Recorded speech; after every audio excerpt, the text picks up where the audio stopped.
18वीं लोकसभा का आज first day first show था और इस दौरान जो ट्रेलर दिखा उससे अंदाजा हो गया है कि आने वाले दिनों में एक्शन कितना भरपूर होगा और जोरदार होने वाला है। सत्र की शुरुआत से पहले प्रधानमंत्री मोदी ने विपक्ष को नसीहत दी और कहा कि देश को एक अच्छे और जिम्मेदार विपक्ष की आवश्यकता है, जरूरत है, नखरे और ड्रामा नहीं। इसके साथ ही प्रधानमंत्री मोदी ने ना देश को आपातकाल की याद भी दिलाई तो दूसरी ओर विपक्ष भी फुल एक्शन मोड में था। सत्र की शुरुआत से पहले विपक्षी नेताओं ने संसद के बाहर हाथ में संविधान की एक कॉपी लेकर प्रदर्शन किया और संसद के भीतर भी उनका यह विरोध जारी रहा। प्रोटेम स्पीकर को लेकर भी खींचतान चलती रही। कांग्रेस, डीएमके, टीएमसी के एक सांसद ने प्रोटेम स्पीकर का विरोध में शपथ तक नहीं ली। यानी सत्र भले ही नया है लेकिन विपक्ष के हंगामे का अंदाज वही पुराने वाला है। तो सवाल है कि क्या नई लोकसभा का पहला सत्र भी हंगामे की भेंट चढ़ने वाला है? आज इसी बड़े प्रश्न पे होगी देश की बड़ी पॉलिटिकल बहस संविधान के नाम पर। देखिए, मैं नरेंद्र दामोदर दास मोदी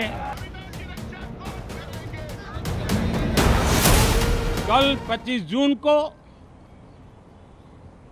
भारत के लोकतंत्र में जो काला धब्बा लगा था उसके 50 वर्ष हो रहे हैं। भारत की नई पीढ़ी इस बात को कभी नहीं भूलेगी कि भारत के संविधान को पूरी तरह नकार दिया गया था, संविधान के लीरे लीरा उड़ा दिए गए थे, देश को जेल खाना बना दिया गया था।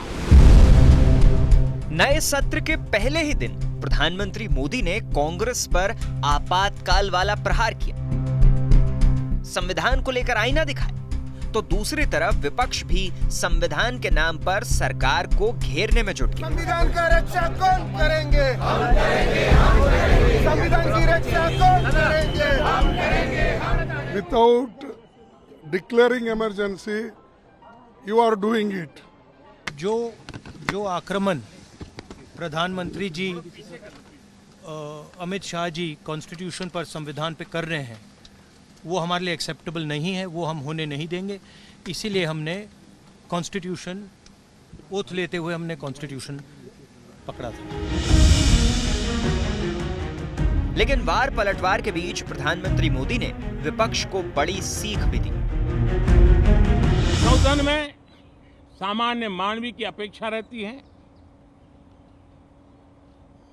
डिबेट की, विजिलेंस की। लोगों को अपेक्षा नहीं है कि नखरे होते रहे, ड्रामा होते रहे, डिस्टर्बेंस होता रहे। लोग सब्सटेंस चाहते हैं, स्लोगन नहीं चाहते हैं। देश को एक अच्छे विपक्ष की आवश्यकता है, जिम्मेवार विपक्ष की आवश्यकता है।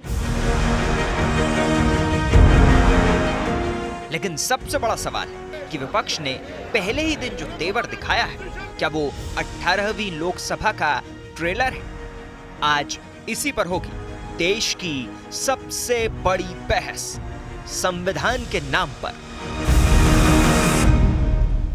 तो संविधान के नाम की दुहाई देकर विपक्ष बहुत कुछ कर रहा है, लेकिन संसद सत्र के फर्स्ट डे फर्स्ट शो का विश्लेषण क्या है? प्रोटेम स्पीकर का विरोध कांग्रेस नेता के सुरेश, डीएमके नेता केटी बालू और टीएमसी नेता सुदीप बंदोपाध्याय ने शपथ नहीं ली। संविधान की दुहाई, विपक्षी सांसदों ने संविधान हाथ में लेकर शपथ ली, संसद के बाहर संविधान को लेकर प्रदर्शन किया। विपक्ष को प्रधानमंत्री नरेंद्र मोदी की नसीहत, जिम्मेदार विपक्ष चाहते हैं लोग, नखरे और ड्रामा नहीं चाहते। पॉलिटिकल ड्रामेबाजी जो देखने को मिल रही है वो नहीं चाहते हैं। सदन में विपक्ष का रवैया, सांसदों की शपथ के दौरान हूटिंग की गई, सदन में संविधान की कॉपी दिखाई गई। चलिए, आप विरोध कर सकते हैं लेकिन शपथ के दौरान ही हूटिंग करना यह मंशा दर्शा देता है। लेकिन बड़ा प्रश्न क्या है आज के इस कार्यक्रम का, क्योंकि आर पार सबसे ज्यादा देखे जाने वाला कार्यक्रम है, इसलिए हम बहुत सोच समझ के प्रश्न उठाते हैं। संविधान के बहाने सदन को ठप करने की ये पूरी प्लानिंग है क्या?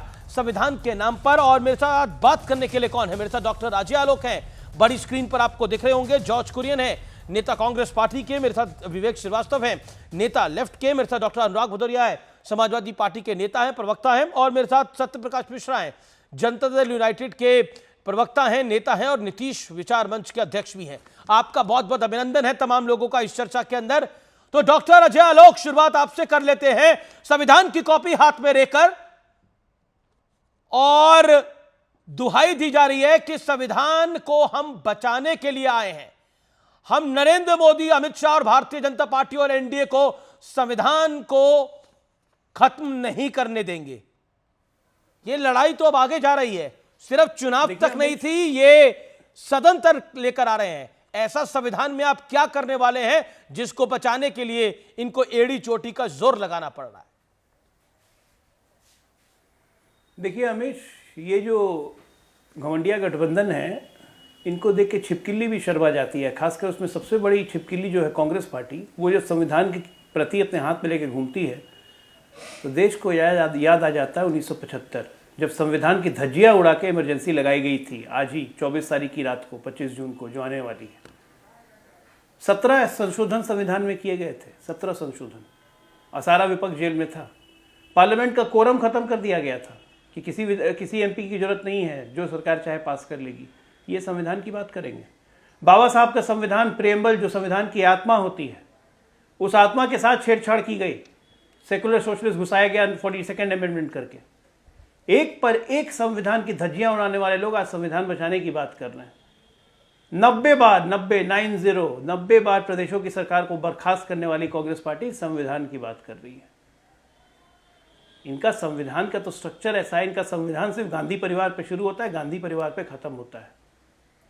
आज मुझे ये नहीं समझ में आ रहा है 54 से 99 क्या पहुंचे। वो एक कहावत है ना कि सावन के अंधे को हर चीज बाढ़ दिखाई देती है। 10 साल से 52, 54, 44 पे रहते रहते अच्छा 99 क्या पहुंचे। इनको क्या लग रहा है ये चुनाव जीत गए हैं? ये मुगालते में ये लोग कि ये चुनाव जीत गए हैं, ये मानने को तैयार नहीं है कि विपक्ष में, और इसीलिए संसद नहीं चलने देने की हर पूरी पुरजोर कोशिश की जा रही है। लेकिन सरकार का काम समन्वय बनाना है और विपक्ष का काम भी लोगों के मुद्दों को उठाना है। जॉर्ज कुरियन है मेरे साथ। जॉर्ज कुरियन, आप लोग चाहते क्या हैं? सदन में हूटिंग, सदन में संविधान की कॉपी दिखाकर क्या प्रूफ करना चाह रहे हैं? बिल्कुल भी नहीं अमीर जी। देखिए, कांग्रेस पार्टी हो या हमारे विपक्ष दल हो, हमारा एक स्पष्ट मत है कि संविधान को बचाना है, और इसी मुद्दे को रखा हम लोगों के सामने और चुनाव में गए हम लोग। और जनता ने बहुत ही अच्छे तरीके से हमें वोट दिया है, उन्होंने हमें मैंडेट दिया है। मैं एक बात आपके दर्शकों को स्पष्ट कर दूं, कांग्रेस पार्टी हो या हमारे गठबंधन हो, हम साथ चलेंगे, एक मजबूत विपक्ष का रोल निभाएंगे पार्लियामेंट के अंदर, एक रचनात्मक निभाएंगे रोल, और बिल्कुल भी संविधान को लेकर हमारा सारा ध्यान रहेगा। और मैं आपके दर्शकों को ये भी बता दूं कि मोदी जी बहुत इतिहास में न जाना चाहते हैं, तो कांग्रेस पार्टी लोगों के मत से और लोगों के सपोर्ट से बहुत ही जल्दी मोदी जी को अतीत में और इतिहास में पहुंचा देंगे। थोड़ा ट्रैक रिकॉर्ड देख लेते हैं। संविधान कब किसने बदला? संविधान को 74-75 में बदला गया, जब इमरजेंसी लगी हुई थी, उसमें सेक्युलरिज्म का शब्द डाला गया कि नहीं डाला गया? संविधान को तब बदला गया जब मोदी ने भी भारतीय संविधान, मोदी की सरकार ने भारतीय संविधान के अंदर बदलाव किया जब ट्रिपल तलाक को समाप्त करना था। तो सबके अपने अपने पहलू हैं, संविधान को कौन कैसे बदलना चाहता है और कैसे दिखाना चाहता है। और 1975 में जब इमरजेंसी लगाई थी तो संविधान का सम्मान किया था या संविधान का अपमान किया था? अमित जी देखिए, कांग्रेस पार्टी ये एक नया कांग्रेस है, राहुल गांधी जी के नेतृत्व में। तो इंदिरा गांधी वाली कांग्रेस खराब थी, इसका मतलब? कांग्रेस तो इंदिरा जी वाली कांग्रेस खराब थी, राजीव जी वाली कांग्रेस खराब थी, सोनिया जी वाली कांग्रेस खराब थी, पंडित नेहरू की कांग्रेस खराब थी। अतीत इतिहास हो चुकी है कांग्रेस पार्टी के लिए, अतीत इतिहास हो चुकी है। ये एक नया कांग्रेस है और इसके कांग्रेस पार्टी को आगे बढ़कर देखना है, और कांग्रेस पार्टी लोगों के हित में बात करेगी, लोगों के हित में अपनी बातें रखेगी। आप कह रहे हैं कि वो तो इतिहास हो गया, उसकी बात तो मत करो। जो हमने संविधान के साथ छेड़खानी करी उसकी बात तो मत करो। हम जो अब नैरेटिव चला रहे हैं कि संविधान बदला जाएगा लाल कापी लेकर, वो बात पक्की समझो। पर जिसका जो ट्रैक रिकॉर्ड होता है तो उसमें तो बात होती है। इतिहास को लेकर बार-बार ये बात, ये जितने लोग आज मैं हैरान था जी, आज मैं हैरान था। मुलायम सिंह यादव की पार्टी, मुलायम सिंह यादव की पार्टी आज कांग्रेस के साथ खड़ी थी। वही कांग्रेस जिसने मुलायम सिंह यादव को 19 महीने जेल में रखा, वो लालू प्रसाद यादव जिन्होंने अपनी बेटी का नाम मीसा भारती रखा, मीसा कानून पे रखा, वो मीसा भारती आज कांग्रेस के जब खेमे में खड़ी थी तो सवाल पूछा जाएगा, ये देश सवाल पूछेगा जी। मतलब एक होता है कि पलट जाना, एक होता है कि चलिए भूल जाइए। ये तो डॉक्टर अजय आलोक, पुरानी कांग्रेस थी वो, ये नई कांग्रेस है, राहुल जी की कांग्रेस है। क्लियर कट जॉर्ज कुरियन कह रहे हैं। बिल्कुल, ये राहुल जी की कांग्रेस है और इनको संविधान में बड़ा इंटरेस्ट है। तो जब संविधान में इनको इतना इंटरेस्ट है तो कम से कम ओरिजिनल संविधान की किताब तो लेके घूमते हैं। ये लाल रंग की जो संविधान है, ये तो क्वेश्चन लॉ बैंक का क्वेश्चन बुक है जो लॉ स्टूडेंट लेके चलते हैं। ये ड्रामा, ये काट की हांडी एक बार चढ़ गई इस चुनाव में कि संविधान बदलेंगे, 400 पार करेंगे, संविधान बदलेंगे। ये एक बार चढ़ गया, काट की हांडी बार बार नहीं चढ़ती हमेशा। आप ये देखिए, ये एक नैरेटिव बनाने की कोशिश कर रहे हैं। कांग्रेस पार्टी का जो इतिहास है और कांग्रेस पार्टी का जो वर्तमान है, ये कौन सा संविधान था जब नेशनल कोऑर्डिनेशन कमेटी बनाई गई थी और उसको प्रधानमंत्री से ऊपर का दर्जा दिया गया था? जब मनमोहन सिंह बैठे रहते थे और विदेशी डेलीगेट आके बैठ जाते थे, ये कौन सा संविधान था? ये किसी संविधान में लिखा हुआ है क्या? ये किस संविधान में लिखा हुआ है कि राहुल गांधी, सोनिया गांधी कोई किसी संवैधानिक पद पे नहीं है, लेकिन तेलंगाना के मुख्यमंत्री या तेलंगाना के तमाम सरकारी ऑफिसों में उनकी फोटो लगी हुई है? कौन सा संविधान है भाई? इनके लिए संविधान गांधी परिवार से शुरू होकर गांधी परिवार पे खत्म हो जाता है। और इनकी मानसिकता जो है, ये मानसिकता ये है कि सदन को डिस्टर्ब किया जाए। सिर्फ कांग्रेस नहीं संविधान की कॉपी उठाए हुए है, कानी मोई भी कॉपी उठाए हुए हैं संविधान की, अखिलेश जी, रामगोपाल यादव जी, धर्मेंद्र यादव जी। एक बात और इसके अलावा बाकी सब भी जो सपा के नेता हैं उन्होंने भी संविधान की कॉपी को उठाया हुआ है। बोलिए। एक बात और जी डॉक्टर साहब, एक बात और कहना चाहूंगा कि आज ये सारे लोग उसी जगह पे खड़े थे जहां पे गांधी जी की प्रतिमा खड़ी होती थी, जिसे अब प्रेरणा स्थल में शिफ्ट किया गया, लेकिन ये लोग खड़े वहीं थे। और सोचिए, इनके साथ डीएमके के सांसद भी खड़े थे। राहुल गांधी के मुंह में जबान नहीं थे पूछने के लिए कि महात्मा गांधी जो जीवन भर शराबबंदी के लिए लड़ते रहे, नशा मुक्ति के लिए लड़ते रहे, आज उस डीएमके तमिलनाडु में 57 लोगों की मौत हो गई और उस पर एक संवेदना का शब्द इन घमंडियों के मुंह से नहीं है। न कांग्रेस पार्टी, न डीएमके, न समाजवादी पार्टी। डॉक्टर अनुराग गुदरिया, डॉक्टर गांधी जी के मूर्ति के नीचे खड़े हैं। तो 1975 में तो नेताजी को भी जेल जाना पड़ा था और इसी कांग्रेस ने डाला था जेल में। आज जो संविधान बचाने की बात कर रही है डॉक्टर साहब, डॉक्टर अनुराग गुदरिया, तो क्या कहना चाहते हैं? ये दोहरे मापदंड है या मजबूरी है? इसलिए मजबूरी में आप उस वाली आंख को बंदी करके बैठे हैं। देखिए, भारतीय जनता पार्टी दरअसल में अपने मुद्दों पे, जो जनता के मुद्दे उन पे चर्चा नहीं करना चाहती। 2014 से 2024 के बीच में कोई चर्चा ना हो जाए, इसलिए वो 1975 में ले जाती है। अरे हम लोग तो वो हैं, तब भी संविधान पे अगर आंच आई थी तब भी लड़ रहे थे, आज संविधान पे आंच आई तो आज भी लड़ रहे हैं। भारतीय जनता पार्टी ने जिस तरह संविधान को खत्म करने की बात की, लोकतंत्र खत्म करने की बात की, बताइए, आपसे मैं पूछना चाहता हूं, मैं सीधा सा सवाल मेरा है, ये बताइए कि किस तरह से इन्होंने, अगर कोई भी किसी की स्लिप ऑफ टंग हो जाए तो उस पर एफआईआर करके उसके घर कुर्की के लिए भेज देते हैं। ये इसको बताइए, ये अघोषित आपातकाल है कि नहीं? मैं आपसे पूछना चाहता हूं।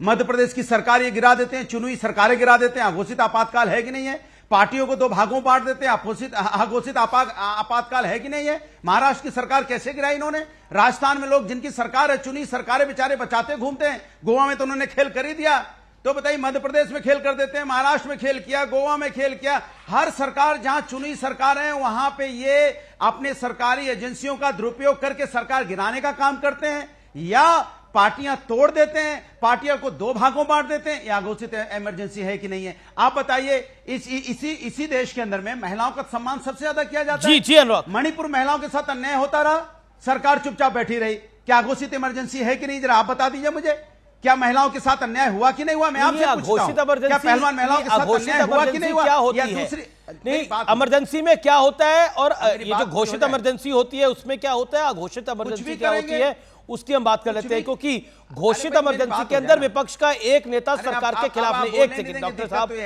साहब आपने 2 मिनट बोला, आपने 2 मिनट बोला, अगर आपको 30 सेकंड और बोलना तो बोल लीजिए। एक इमरजेंसी है, एक second, let me make my point कि हम बोलने आएंगे, विपक्ष को बोलने नहीं दिया जाएगा। अजय आलोक इतनी देर तक बोल रहे थे, हमने 4 शब्द बोला नहीं, बस चुप हो जाओ, चुप हो जाओ, चुप हो जाओ। अब इसका भी क्या करें अमीश जी, आपका ये घोषित हम ही लोग झेल रहे हैं। आप और कितना बोलना चाहते हैं? जब आपको ये घोषित इमरजेंसी नहीं लगेगी, कितनी देर अब बोलना चाहते हैं? ये मैं सेटल ही कर देता हूं आज पूरा मामला। एक सेकंड, कितनी देर बोलना चाहते हैं? उतनी देर आपको मैं मौका देता हूं। कितनी देर बोलना चाहते हैं? 30 सेकंड। मैं ज्यादा बोलना ही नहीं चाहता, 30 सेकंड अपनी बात खत्म। चलिए मैं टाइमर ऑन कर रहा हूं, आप 40 सेकंड बोलिए। इस देश के अंदर में जिस तरह से राष्ट्रपति जी को नया भवन उद्घाटन होता है, राष्ट्रपति जी को नहीं बुलाया जाता। किसान की इन्होंने इनकम दुगनी करने की बात थी, किसानों की किस तरह से मौतें हुई हैं आपने भी देखा है, इसको क्या कहेंगे? ये भारतीय जनता पार्टी सरकार काला धन लाने वाली थी, क्या ले आई? अग्निवीर बताइए, एक लोकसभा का एमपी 5 साल के लिए, राज्यसभा का 6 साल के लिए, आप अग्निवीर को नौकरी देते हो 4 साल के लिए। सोचिए आप, तो ये क्या है? मैं इनसे पूछना चाहता हूं। सवाल ये नहीं, जाति जनगणना पे बोलना नहीं चाहते, पर्चा लीक। सोचिए, लगातार पर्चा लीक हो रहा है, बच्चों का भविष्य अधर में अटका हुआ है, और इनके मंत्री कह रहे हैं कि नहीं पर्चा लीक ही नहीं हुआ। बताइए पूरे देश के अंदर में किस तरह का पर्चा लीक, मतलब ये कितना बड़ा माने कितने बड़ी इसको आपदा बोलिए एक तरह से, माने देश के राष्ट्र का अपमान की बात होती है कि पर्चा लीक हो जाना। और 2 लाइन और सुनाना चाहता हूं, अगर आप सुना लीजिए। सत्ता को जिद है हम न सुधरे, विपक्ष को जिद है इन्हें सुधारें, जनता ने इनको है नकारा, फिर भी जा बैठे सत्ता में, फिर भी सत्ता में जा बैठे। जनता ने नकारा है, 240 सीटें, फिर भी अपना जुगाड़ बना के आपने 30 सेकंड बोला था, बैसाखियों की सरकार चला रहे। कितने दिन आपने चलेगी? 1.5 मिनट बोला, उसके बाद अब तो मुझे लगता है घोषित इमरजेंसी आपका बहुत बहुत धन्यवाद। अब तो अघोषित इमरजेंसी समाप्त हो गई होगी, अब तो अघोषित इमरजेंसी समाप्त हो गई होगी, लेकिन घोषित इमरजेंसी में क्या कुछ होता है? आपने अपने चैनल पे खत्म की, इसके लिए आपको बधाई। जी मैं बधाई दे तो रहा हूं। हमारे चैनल पर तो कभी थी नहीं, लेकिन आपको तो बहुत कुछ लगता है। देखिए घोषित इमरजेंसी में क्या होता है, मुझे लगता है कि मुझसे ज्यादा व्यूअर्स बहुत समझदार हैं। घोषित इमरजेंसी में विपक्ष का नेता कुछ सरकार के खिलाफ नहीं बोल सकता। क्या पिछले 10 साल में ऐसा हुआ है क्या? और इसे शेयर करिएगा इस वीडियो को, क्या ऐसा 10 साल में हुआ है क्या? घोषित इमरजेंसी के अंदर अखबार के अंदर आप सुर्खियां नहीं दे सकते सरकार के खिलाफ। क्या इस दौर में ऐसा हुआ है क्या? विपक्ष के नेता को दिखा नहीं सकते, बता नहीं सकते, क्या इस दौर में ऐसा हुआ है क्या? यह बात है। और क्या देश के नागरिकों के मौलिक अधिकारों को रोक दिया गया क्या? यह होती है इमरजेंसी। घोषित कुछ नहीं होती, इमरजेंसी घोषित होती है। और वो 1975 में कांग्रेस की सरकार ने, इंदिरा गांधी प्रधानमंत्री बतौर थी, उन्होंने लगवाई थी। और क्यों लगवाई थी ये सुनना चाहिए, ये जानना चाहिए, क्योंकि उनका चुनाव कैंसिल हो गया था, इस वजह से उन्होंने घोषित इमरजेंसी इस देश के अंदर लगाई थी। कमाल की बात करते हैं, अघोषित इमरजेंसी है, घोषित इमरजेंसी है। किस बात की अघोषित इमरजेंसी है? जहां तक पत्रकारों के ऊपर एफआईआर होने की बात है, सर कश्मीर टू कन्याकुमारी कोई पार्टी नहीं बख्शती, कोई पार्टी नहीं बख्शती। भुगतभोगी है जी, हम भुगतभोगी हैं हम लोग। मैं रुक करता हूं सत्य प्रकाश मिश्रा का। ये घोषित अघोषित इमरजेंसी के इस दौर के अंदर ये लाल किताब वाली जो संविधान है, विपक्ष कह रहा है कि इसका सहारा है, लेकिन एनडीए कह रहा है कि ये हंगामे में पूरे सत्र को धोना चाहते हैं और कुछ एजेंडा नहीं है। आज बकायदा हूटिंग हुई है सदन के अंदर जब सांसद शपथ ले रहे थे विपक्ष द्वारा।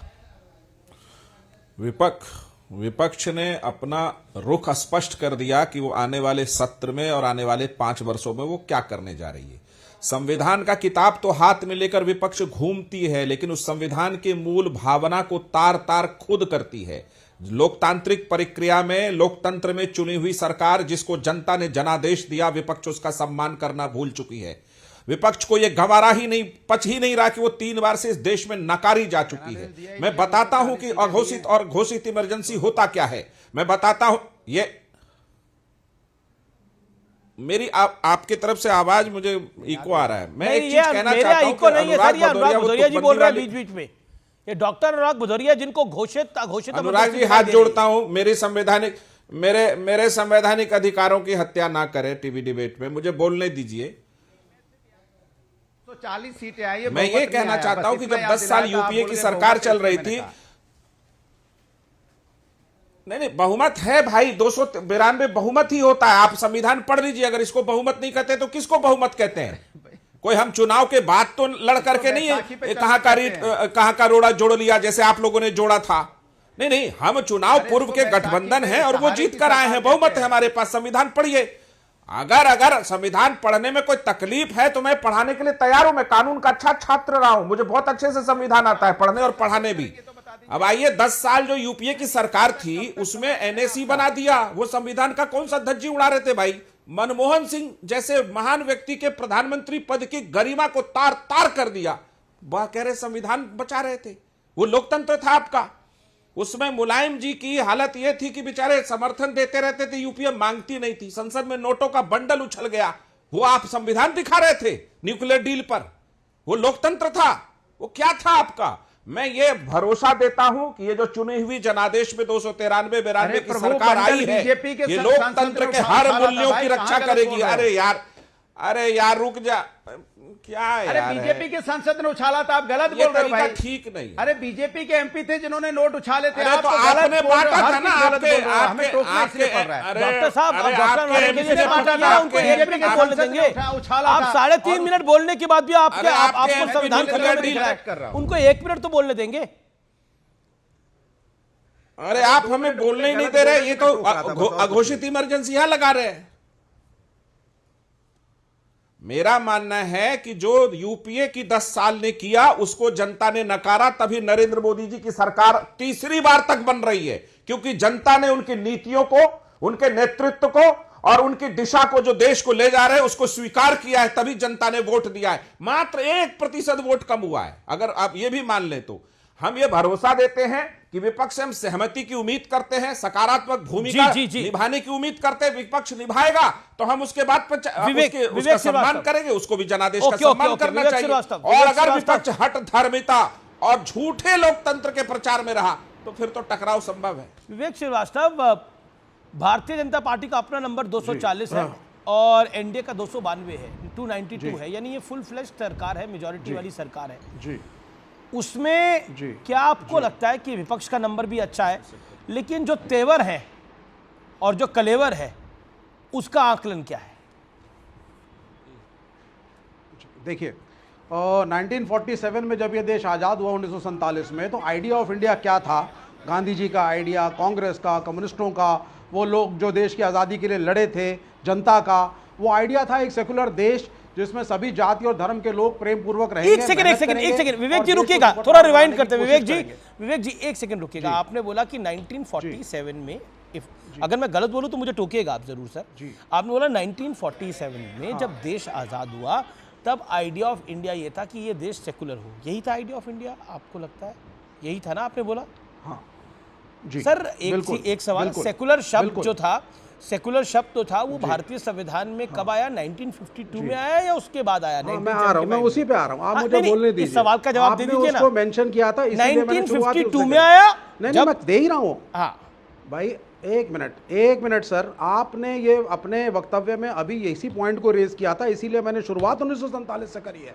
आपको पता होना चाहिए कि कम्युनिस्ट और कांग्रेस वो दो घटक दल जो लड़े इस देश की आज़ादी के लिए, वो मूलभूत भारत में क्या चाहते थे और उनको जनता ने समर्थन दिया। जिस महात्मा गांधी को साबरमती के आश्रम में गीता का पाठ होते हुए भी वो हिंदू मुसलमान की एकता की बात करते थे, तो आइडिया ऑफ इंडिया क्या था? आइडिया ऑफ इंडिया क्या 47 में आइडिया ऑफ इंडिया में सेकुलरिज्म का शब्द था? मैं सवाल बड़ा साफ गोई से पूछ रहा हूं और मैं चाहूंगा कि आप जैसा वरिष्ठ आदमी सवाल का जवाब भी साफ गोई से दे। 1947 या 1950 में, 52 में क्या संविधान में, क्या भारतीय संविधान, तो 50 जो संविधान बना हमारा भारतीय संविधान, क्या उसमें सेकुलर शब्द था जब संविधान बना, जब बाबा साहब भीमराव अंबेडकर साहब ने संविधान को? उसी पे आ रहा हूं कि उसकी जरूरत क्या पड़ी। व्यूअर्स को थोड़ा सुन लेने दीजिए और मुझको 40-50 सेकंड दीजिए जी। दिए जब ये आइडिया ऑफ इंडिया अनकहे तरीके से सेक्युलर भारत का निर्माण हुआ और हम सेक्युलर बने, तो सबसे पहला आतंकवादी इस देश का नाथूराम गोडसे था, जिसने गांधी जी की हत्या करी। एक पर्टिकुलर विचारधारा का था, वो पर्टिकुलर विचारधारा आज भी पनपी है, पिछले 10 साल में पनपी है।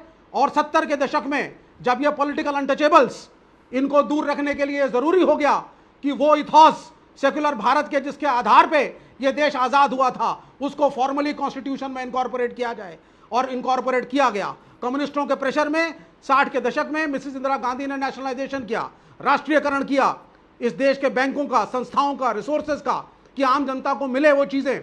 तो 1975 में जब सेक्युलरिज्म शब्द ऐड किया गया था तो मुलायम सिंह यादव कहां थे? मुलायम सिंह यादव कहां पर थे बताइए? जयप्रकाश नारायण कहां थे?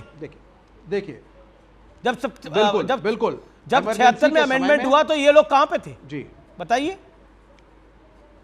नहीं, अमेंडमेंट अलग था और इमरजेंसी डिक्लेयर करना अलग था, ये दोनों अलग चीजें हैं। ये उस वक्त जो पुराने कांग्रेस के नेताओं से मैंने बात करी थी और बहुत से पुराने क्या बात से करी मैंने थी? बात करी थी जब सब लोग जेल में थे तो सब तो अमेंडमेंट करे जा रहे थे। ओके मैं जवाब ले लेता हूं डॉक्टर अजय आलोक से। डॉक्टर अजय आलोक, हाँ, तो अमेंडमेंट आइडिया ऑफ इंडिया जो भारतीय जनता पार्टी का है, जो एनडीए का है, उस आइडिया ऑफ इंडिया से अलग आइडिया ऑफ इंडिया है राहुल जी का, लेफ्ट का। देखिए, लेफ्ट ये कांग्रेस के आइडिया ऑफ इंडिया के कारण देश की इतनी बर्बादी हुई, मुझे कहने में कोई गुरेज नहीं है। इसी आइडिया ऑफ इंडिया के कारण तिब्बत को, जो हम अलग राष्ट्र मानते थे, हमने जाने दिया और चाइना हमारा बॉर्डर पे आ गया। नहीं तो चाइना से तो हमारी बॉर्डर नहीं लगती थी। इसी आइडिया ऑफ इंडिया के कारण ये कम्युनिस्ट जितने हैं, लेनिनवादी या मार्क्सवादी जितने हैं, इसी आइडिया ऑफ इंडिया के कारण 1962 के युद्ध में ये चाइना की पैरवी करते रहे और भारत को नीचा दिखाते रहे। और इनके प्रेशर का कारण था कि भारतीय एयरफोर्स चाइनीज एयरफोर्स पे अटैक नहीं कर पाई और हमारे लाख 20,000 से ऊपर सैनिक शहीद हो गए इसी आइडिया ऑफ इंडिया के कारण। इसी आइडिया ऑफ इंडिया के कारण मुस्लिम तुष्टीकरण करते करते 42nd अमेंडमेंट हुआ। इसी आइडिया के कारण शाहबानो केस हुआ। 75 रुपया पेंशन देने के लिए ये लोग एक महिला को तैयार नहीं थे, संसद से कानून बनवा दिया। इसी आइडिया ऑफ इंडिया के कारण प्रधानमंत्री पद की गरिमा चली गई। लेकिन इनका आइडिया ऑफ इंडिया, कांग्रेस अब कांग्रेस नहीं रही है, कांग्रेस इज नियो लेफ्टिस्ट। ये नए आतंकवाद, ये नए तरह का मार्क्सवाद कांग्रेस लेके आई हुई है। और आज के डेट में ये मार्क्सवादी कम्युनिस्टों को तो बहुत सूट कर रहा है, क्योंकि इनका अस्तित्व खत्म हो रहा है तो ये अपना अस्तित्व कांग्रेस में ही ढूंढ रहे हैं। सच्चाई ये है, हर जगह से साफ होते जा रहे हैं। केरल में कांग्रेस ही साफ कर देगी, उससे ये कंफर्टेबल है कि कांग्रेस तो अब हमारी नियो लेफ्ट हो गई है। पहली पार्टी बनती है, इनका आइडिया ऑफ इंडिया ये था, कांग्रेस पार्टी जो चाइना के पीपल रिप्रेजेंटेटिव पार्टी से एग्रीमेंट साइन करती है। ये विश्व में कहीं नहीं हुआ होगा, ये आइडिया ऑफ इंडिया है।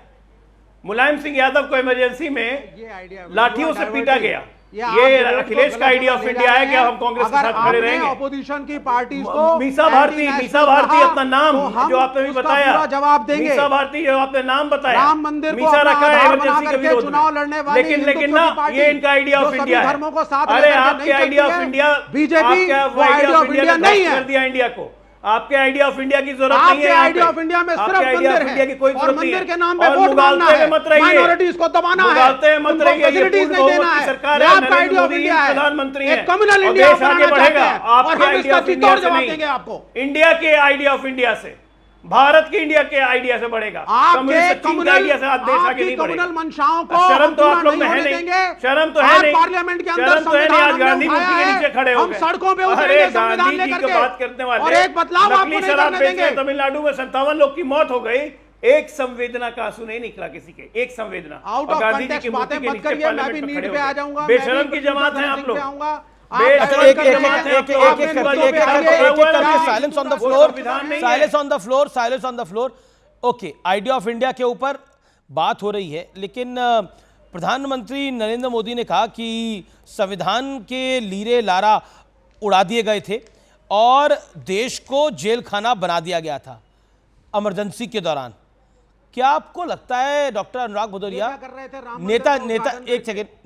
नेताजी को भी जेल में डाला गया था, क्या आपको लगता नहीं है कि संविधान में की धज्जियां तो तब उड़ी थी? नाम पे वोट मांग रहे थे तो ओके, डॉक्टर अनुराग भदौरिया। देखिए आइडिया, अब देखिए भारतीय जनता पार्टी के साथ समस्या ये हो गई है, भारतीय जनता पार्टी के आइडिया ऑफ इंडिया क्या हो गया पता है? सारा अत्याचार इंडियन के साथ करना है, महंगाई किसके बढ़ाना है? इंडियन के साथ, भारतीय के साथ बढ़ाना है, उनको तकलीफ में रखना है। यहां पे इन्हीं की महंगाई बढ़ेगी, इन्हीं पे बेरोजगारी बढ़ाएंगे, यहीं पे महिलाओं पे अत्याचार होगा, हाथरस जैसी घटना होगी, मणिपुर जैसी घटना होगी। कौन लोग हैं? ये तो इंडियन ही है ना। इनको दर्द क्यों देते हो भाई?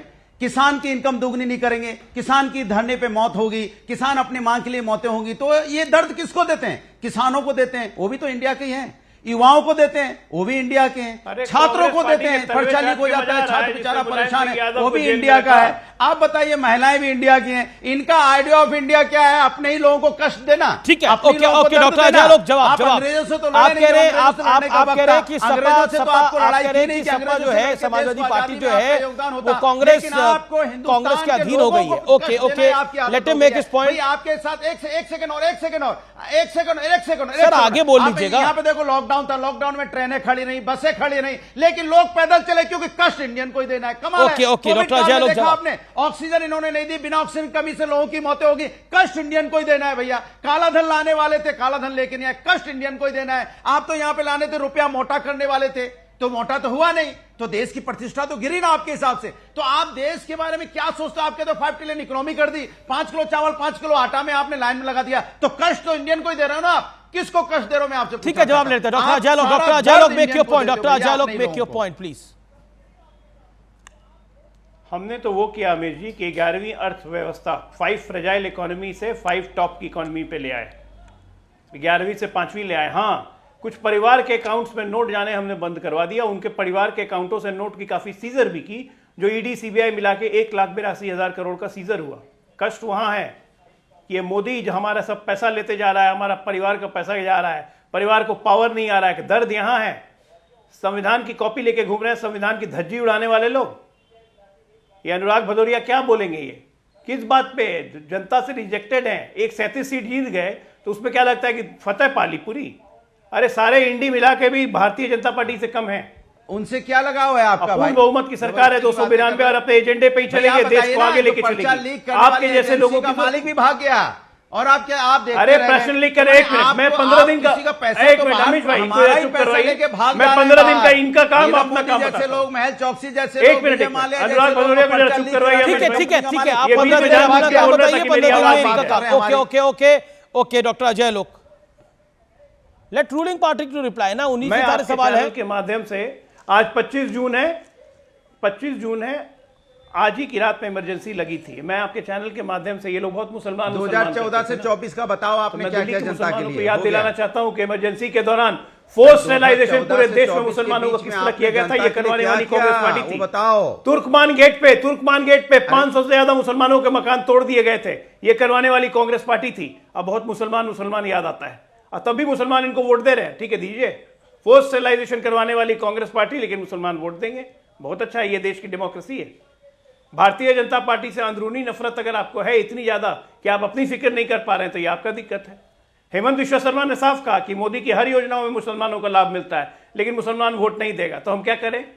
हम तो अपना काम करते रहेंगे, हम अपना काम आज भी करेंगे, क्योंकि उनको लेके ही चलना है, देश को छोड़ के नहीं चल सकते हैं। सबका साथ, सबका विकास, सबका प्रयास, यही हमारा मोटो है, इसी मोटो पे हम चलेंगे।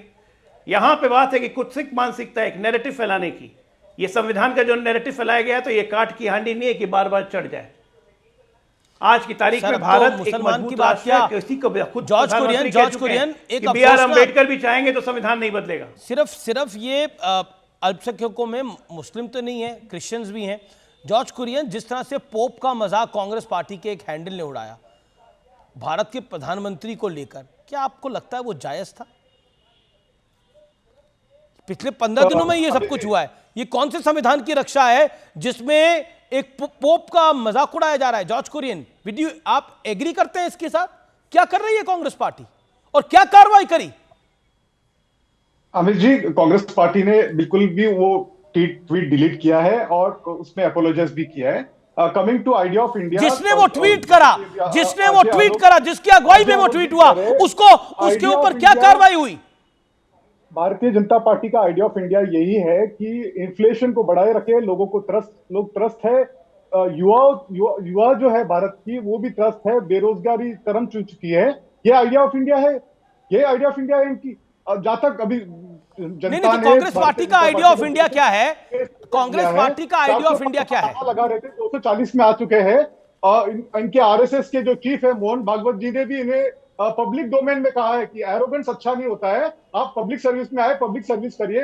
ये बार बार बोला जा रहा है। 240 पे आ चुके हैं, 240 पे आ चुके हैं। ओके डॉक्टर अजय आलोक, जवाब। अरे कुरियन साहब, हम 240 पे आए हैं। चुनाव पूर्व गठबंधन के साथ एनडीए की सरकार 292 की बनी है। फ्लोर टेस्ट होने दीजिए, तब देखिएगा वोट कितने आते हैं। कहां मुगालते में आप लोग पड़े हुए हैं? ये फॉल्स यूफोरिया जनरेट करके अपना ही नुकसान कर रहे हैं ना। अरे आपको जिम्मेदारी मिली है विपक्ष में बैठने की, एक सकारात्मक विपक्ष बनिए, सरकार के साथ मिलकर चलिए, देश को आगे बढ़ाने का काम करते हैं, थोड़ी सी इमेज सुधरेगी आप लोग की। देखिए 15 दिन का मैं एक एग्जाम्पल देता हूँ, अभी तक संसद शुरू नहीं हुआ लेकिन सरकार ने काम शुरू कर दिया। 15 दिन में क्या क्या काम हो गए? 3 करोड़ घर बनाने की फाइल क्लियर हो गई, नए घर बना के देंगे। 20,000 करोड़ किसान निधि में चला गया। विश्व की सबसे ऊंची रेल लाइन पे रेल दौड़ गई चिनाब पे। हमने कितने काम किए? नीट पे एंटी एग्जामिनेशन लॉ बन के कड़ा कानून आ गया, 10 वर्षों का प्रावधान, 1 करोड़ का जुर्माना। नीट के जो भी गड़बड़ी हुई है 25 से अधिक गिरफ्तारी हो गई। देश में दूसरा आदिवासी मुख्यमंत्री उड़ीसा में हमने बना दिया। ये हमारा विजन है काम करने का। आपका विजन? आपने कर्नाटका में पेट्रोल डीजल के दाम बढ़ा दिए, बहुत अच्छा। हिमाचल में सांप्रदायिक हिंसा करवा दी, बहुत बढ़िया। प्रियंका गांधी फेक वीडियो चला रही हैं, सर्कुलेट कर रही हैं नीट के इशू में। श्रुति पटेल में लखनऊ में, अब आप बहुत अच्छा काम कर रहे हैं। तमिलनाडु में 57 लोग शराब पी के मर जा रहे हैं, आप कुछ नहीं कर रहे हैं, सरकार शराब बेच रही है, आप बहुत अच्छा काम कर रहे हैं। तो हमारे और आपके विजन में अंतर है साहब, वो काम में दिखता है, वो काम में दिखता है कि हम प्रोग्रेसिव हैं, आप बीते 15 दिनों का अपने काम बताइए। आपने क्या, आपकी पार्टी ने, क्योंकि विपक्ष में आई है, क्या करा उसने? अमित जी देखिए, कांग्रेस पार्टी हो या हमारे विपक्षी दल साथ में है, हम संविधान को बचाने के लिए और जो भी मुद्दे हैं जनहित में हम लोग ने आवाज उठाया है। और भारतीय जनता पार्टी को ये जो 18वीं लोकसभा है, इतना आसान नहीं होगा जिस प्रकार से 2014 होता था या 19 था। ये जो है, ये चंद्रबाबू नायडू हो, नीतीश कुमार जी है, आसान नहीं होगा। सहायता से नहीं, इनके सहायता से ये चलने वाले, और इनको संभालना इतना आसान नहीं है। अजय आलोक जी को मैं बता दूं, ये सरकार 5 साल चलने वाली, बहुत आसानी से चलने वाली नहीं है। ये पॉलिटिकल प्रेशर में आ चुके हैं, तो इसलिए ये जो है, ये सरकार 5 साल तो बिल्कुल भी नहीं चलने वाली है, और आने वाले समय में इन लोगों को देखने को मिलेगा। ठीक है, सत्यप्रकाश मिश्रा। चुनौतियों से हम कभी घबराते नहीं हैं। हमने चुनौतियों में जीना सीखा है। हमने चुनौतियों में कई बार सरकारें बनाई हैं और हम सिद्धांत पर अटल रहे हैं। हमने कभी किसी सिद्धांत से समझौता नहीं किया। विपक्ष का ये सिगुफा कि संविधान खतरे में है, वास्तविकता है कि मैं आपको एक उदाहरण दे दूं कि अटल बिहारी वाजपेयी जब सरकार में थे, प्रधानमंत्री बने, उन्होंने एंटी डिफेक्शन लॉ को पास करके ये जो इधर उधर घूमने वाले लोग थे ना और जंबो मंत्रिमंडल बनाया करते थे, मुलायम जी, बिहार में लालू जी, उसको रोका। तो संविधान के प्रति हमारी जिम्मेदारी देखिए कि जब नरेंद्र मोदी जी आए तो उन्होंने महिलाओं को 33% आरक्षण जो कांग्रेस लटका करके वर्षों से लंबित रखा था, उसको पास कर यह सुनिश्चित किया कि महिलाएं इस सदन में आकर बैठे, विधानसभा में आकर बैठे। 2029 में वो संभव होगा। अभी आते हैं और एक संविधान पर। आप समझिए, देश में कभी रिपब्लिक डे और 15 अगस्त के परेड, अरे भैया यार क्या है तुम लोग ना, हमको बहुत विवेक जी 2029 तक लटका दिया है। और अरे यार आप क्या, ये तरीका ठीक नहीं। ये संविधान का हत्यारे लोग हैं। अगर आपको महिलाओं का सम्मान करना था तो आप रिजर्वेशन 2024 में लागू कर देते, 2024 में लागू कर देते तो हमारी देश की महिलाओं को संवैधानिक मूल्य कौन सा लाभ मिल जाता। तब 2029 में आप ये चले गए, कहानी बता रहे। पहलवान महिला यहाँ घसीटी गई, आप बोले नहीं। मणिपुर की महिलाओं के साथ अन्याय हुआ, आप बोले नहीं। हाथरस की बेटियों के साथ अन्याय हुआ, आप बोले नहीं। यहाँ पे बीएचयू की बच्चियों के साथ अन्याय हुआ, आप बोले नहीं। और महिलाओं का सम्मान आप बहुत कर रहे हैं। वो गिरफ्तार हो गया, उस पर कार्रवाई जारी है, गिरफ्तार हो गया। गिरफ्तार हो गया, लेकिन आप कहाँ हल्ला मचाते हो? अरे आपसे तो बुलवाना पड़ता है, बोलते कहाँ हो?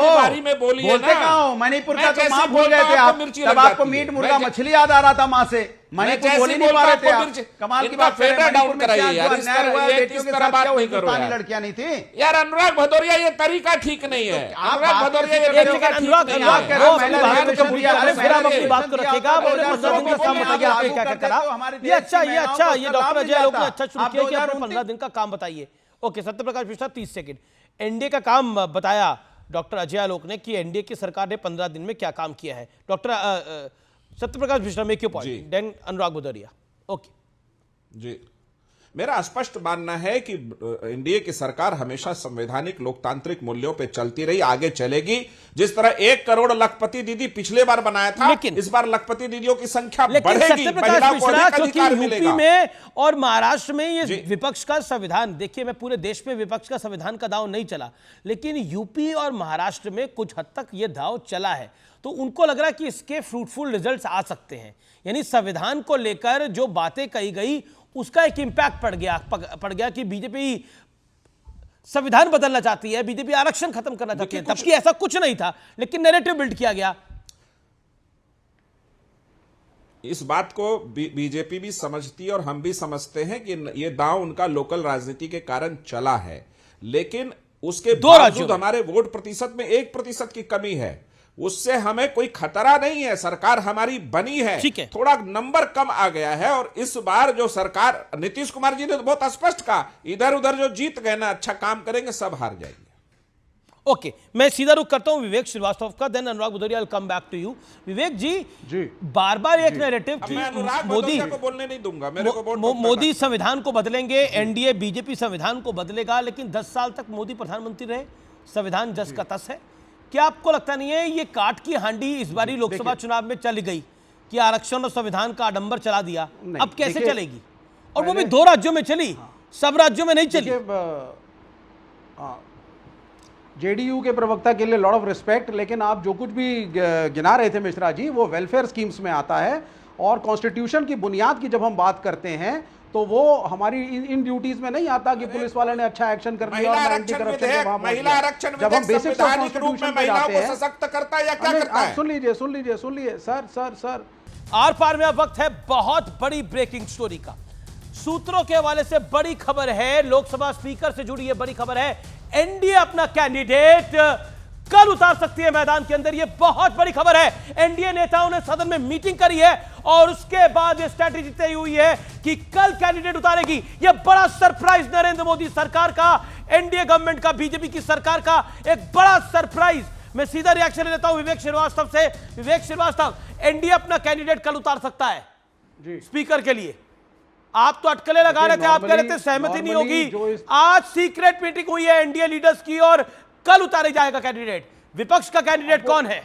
नहीं, बड़ी अच्छी बात है, वो उतारें इस चीज को और हम भी तैयार बैठे हैं। हमारे भी सरप्राइजेस होंगे कल, इनको आने दीजिए आगे। अगर ये कंसेंसस में बिलीव नहीं कर रहे हैं, ऑपोजिशन को कॉन्फिडेंस में नहीं लेना चाहते हैं, जो कि कहीं ना कहीं लोकसभा का एक पुराना ट्रेंड रहा है कि डिप्टी स्पीकर हमेशा एक ऑपोजिशन को देना चाहिए इनको, ठीक है। तो अगर ये कंसेंसस में नहीं आना चाहते हैं, कन्फ्रंटेशन की एक नीति है, तो ठीक है, हम भी तैयार हैं, हम भी डॉक्टर अजय आलोक,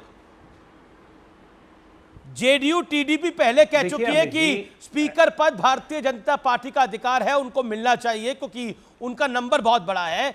लेकिन विपक्ष कह रहा है कि अगर सरप्राइज देंगे तो हम फिर अपने तरीके से जवाब देंगे, लेकिन ये सरप्राइज तो अधिकार है। भाई सरप्राइज क्या देंगे? जब सरकार बनी है, संसद शुरू हुआ है, तो स्पीकर आएगा ही। स्पीकर सत्ताधारी दल से ही आएगा, कोई विपक्ष से तो आएगा नहीं, तो क्या जवाब देंगे हमको? कंसेंसस बनाने का मतलब होता है कि हम इनको कल बताएंगे कि हमारी तरफ से स्पीकर का ये नाम है, आप लोग की सहमति हो। अगर चुनाव नहीं चाहते तो ठीक है, लेकिन अगर ये चुनाव करके भी क्या कर लेंगे? अगर चुनावी लोग कैंडिडेट खड़ा कर दिए तो हारेंगे ये। अरे हमने अपने भी एनडीए के दलों से बात की, आपसे क्यों बात करेंगे? आपको तो हम लोग बताएंगे ना कि ये स्पीकर बनने जा, हम बनाने जा रहे हैं। अगर आप अलायंस में शामिल हो रहे हो तो फिर आपको बताया जाएगा। चलिए उसको तो पढ़ लीजिए। लेकिन एनडीए डिसाइड कर रहा है, एनडीए में सहमति होनी जरूरी है। जिसके पास नंबर है वो आपको तो तभी बताया जाएगा ना जब ये डिसाइड कर लेंगे। या अगर आप एनडीए में आना चाहते तो पहले बताएं। इस देश के अंदर ओके नहीं, इस देश के कम्युनिस्टों को एनडीए में लेगा सहमति की चली है कि रोटन मेंटालिटी वालों के लिए एनडीए में जगह नहीं है। स्पीकर का चुनाव हो, उसमें ट्रेंड ये रहा है कि जो रूलिंग पार्टी है वो हमेशा ऑपोजिशन को कॉन्फिडेंस में लेकर के आती है। Okay, you made your point. You made your point. Okay, Satyaprakash Mishra. अरे कल बताएंगे विवेक जी, कल स्पीकर के जो भी हमारे लोग होंगे उनको बताएंगे कि ये हमारे स्पीकर के कैंडिडेट हैं, आप कॉन्फिडेंस में आ जाना। मैं एक बात कहता हूं, एक आदिवासी राष्ट्रपति इतने दिन बाद इस देश में चुनाव लड़ी, कंसेंसस तेल लेने गया था कांग्रेस, कम्युनिस्ट और समाजवादी पार्टी का। कहां गया था उस दिन कंसेंसस? एक आदिवासी महिला को राष्ट्रपति बनने पर वोट नहीं किया साहब आप लोगों ने। आपसे क्या कंसेंसस की उम्मीद करें हम? अरे भैया, आपसे किसी आप चीज तो की वो उम्मीद लोग नहीं है। हो। संविधान जब का किताब लेके पार्लियामेंट का घूम रहे हैं, नया बहुत भवन थैंक बना था, यू। उद्घाटन में भी नहीं संविधान का बुलाया। किताब लेके घूम रहे हैं, आई एम उद्घाटन में थैंकफुल भी टू नहीं यू कि बुलाया, हमारी thank you सरकार की वाले। नीतियों ने आपको आप संविधान कितना- पर लाकर आप खड़ा कितना किया, उनका सम्मान वरना आप करते हो, संविधान ये की सबने धज्जी उड़ाने देखा वाले है। पूरे के पूरे पार्लियामेंट, घटक देश की इंडी प्रथम गठबंधन है। महिला, कोई राष्ट्रपति, ऐसा गठबंधन का सदस्य राष्ट्रपति नहीं है को आपने उसमें जिसमें नए संविधान के लेकिन क्या वाकई संविधान का मामला क्या है? संविधान की प्रस्तावना में जो पहली लाइन लिखी है वो है we the people of India, यानी हम भारत के लोग। इस वाक्य का अर्थ एकजुटता और देश को परिवार के तौर पर देखने से जुड़ा है, और शायद हमारे देश के तमाम दल इन परिवार यानी वी द फैमिली पर बड़ा यकीन करते हैं और इस परंपरा को पूरे मन से आगे भी बढ़ा रहे हैं, क्योंकि आज देश की कई पार्टियों में फैमिली फर्स्ट वाला कल्चर खूब अच्छे तरीके से फल फूल रहा है। पार्टी की कमान किसके पास होगी, बड़े बड़े पद किसको दिए जाएंगे, 1950 में संविधान लागू होने के बाद यह देश सब कुछ देख भी रहा है और बखूबी समझ भी रहा है, क्योंकि इस सियासी कल्चर का बीज बोया कांग्रेस पार्टी ने, और आज उत्तर से दक्षिण तक, पूरब से पश्चिम तक यह कॉन्सेप्ट कई पार्टियों में साफ साफ देखा जा सकता है। लेकिन पार्टी में पारिवारिक परंपराएं निभाने वाले ये तमाम दल संविधान की दुहाई देकर आज सदन में घूम रहे हैं, संसद से सड़क तक संविधान बचाओ मिशन चला रहे हैं। पहले चुनाव में यह भ्रम फैलाने की कोशिश की गई कि संविधान खतरे में है, और इसी नैरेटिव को आगे बढ़ाते हुए 18वीं लोकसभा के पहले दिन इंडिया ब्लॉक के सांसदों ने संसद के परिसर में शक्ति प्रदर्शन किया, हाथों में संविधान की प्रतिलिपि लेके, कॉपी लेकर संविधान बचाओ के नारे लगाए गए। और दिलचस्प यह है कि संविधान बचाओ वाला यह मिशन कांग्रेस की अगुवाई में हो रहा था, इसलिए आज इतिहास के पन्ने खंगालने का दिन है, खोलने का दिन है। समझाना जरूरी है व्यूअर्स आपके लिए कि आखिर देश का संविधान कब कब खतरे में आया था, या यूं कहें कि कब कब संविधान को खतरे में डाला गया था, क्योंकि ये वही कांग्रेस है जो आज संविधान बचाने का ढोल पीट रही है, संविधान खतरे में है वाला नैरेटिव बना रही है। लेकिन इसी कांग्रेस की सरकार ने अपने वोट बैंक को साधने के लिए 1986 में सामाजिक न्याय से जुड़े शाहबानो केस में सुप्रीम कोर्ट का फैसला पलटने में क्षण भर की देरी नहीं की थी। ये वही कांग्रेस है जिसकी मुखिया रही श्रीमती इंदिरा गांधी ने अपनी पीएम की कुर्सी को बचाने के लिए देश में इमरजेंसी अर्थात आपातकाल लागू कर दिया था, और ये वही कांग्रेस है जिसने आपातकाल के दौरान संविधान की आत्मा पर प्रहार किया, संविधान की आत्मा कहे जाने वाले प्रस्तावना को यानी प्रियम्बल को बदल डाला गया। यह बदलाव इतना व्यापक था कि इसे मिनी कॉन्स्टिट्यूशन तक कहा गया। इसी बदलाव के जरिए राष्ट्रपति को कैबिनेट की सलाह मानने के लिए बाध्य किया गया। यह बदलाव इतना बड़ा था कि इसमें 2, 4, 10 या 15 नहीं बल्कि 40 अनुच्छेदों में बदलाव किया गया था व्यूअर्स। लेकिन आज कांग्रेस और गांधी परिवार की नई पीढ़ी हाथ में संविधान उठाकर यह दावा कर रही है कि संविधान खतरे में है और वो इसे बचा सकती है। लेकिन अब बात उस डर की जिसका जिक्र कांग्रेस सहित पूरा विपक्ष बार बार कर रहा है। संविधान में बदलाव मोदी सरकार ने भी खूब किए, लेकिन ध्यान देने वाली बात यह है कि यह बदलाव किस तरह के थे। मोदी सरकार ने अब तक करीब 1500 से ज्यादा पुराने कानूनों को खत्म कर चुकी है। इनमें से ज्यादातर कानून अंग्रेजों के जमाने यानी ब्रिटिश राज से चल रहे थे और इनकी अब कोई आवश्यकता नहीं थी। इसी तरह 2018 में मोदी सरकार ने मुस्लिम महिलाओं को 3 तलाक से मुक्ति दिलाने के लिए भी बदलाव किया था। ऐसे ही कश्मीर से अनुच्छेद 370 और 35 को हटाने के लिए भी मोदी सरकार ने कानून में बदलाव किया था। मैंने सत्य और तथ्य दोनों आपके सामने इस पटल पे रख दिए हैं। अब संविधान कौन कितना सही है और कौन कितना गलत, यानी संविधान पर कौन कितना सही है और कितना गलत, यह फैसला मैं व्यूअर्स आप पे छोड़ता हूं, क्योंकि एक होता है जिसे कहते हैं नैरेटिव बिल्ड करना, शायद विपक्ष वो करने का प्रयास कर रहा है, लेकिन कहावत पुरानी है, काट के हांडी बार बार नहीं चढ़ती।